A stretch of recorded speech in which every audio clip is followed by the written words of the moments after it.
Без улично осветление, гонени от общински жилища, лишени от социални придобивки. Така описаха живота си десетки жители на община Никола Козлево, която се е превърнала в бастион на ДПС.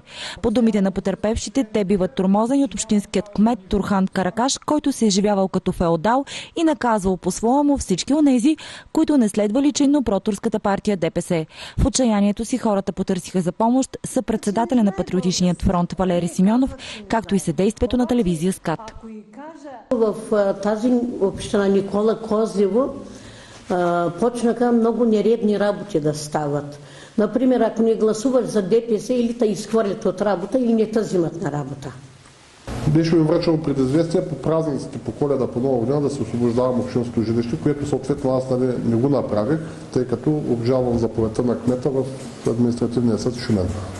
След като решиха, че не могат да ме изгонят от жилището, тъй като ще извършат самоуправни действия, решиха след Нова година, като собственици на партидите за ток и за вода, да ми прекратят електроподаването и водоподаването на обитаваното от мен общинско жилище.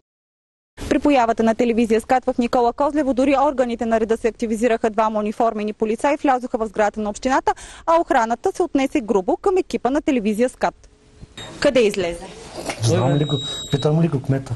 Кмета е в Шумен. В Шумен? Да. Какво прави Шумен, когато е през работно време? Моля, съндете с ним. Турхан Каракаш е сочен като любимото протеже на Лютви Местан за област Шумен, който дори скоро е гостувал на общинският кмет, разказват хората. Нередностите в Никола Козлево са много, дори има съмнение за присвоени евросредства по проект за ремонт на централната част на населеното място, който е на стойност около 1 милион лева. Направеното до момента обаче по нищо не подсказва, че тук са вложени толкова много пари. Липсва дори и задължителните информационни табели. Потърпевшите се заканиха, че са готови да излязат на протест срещу тираничното управление на депесарският кмет Турхан Каракаш.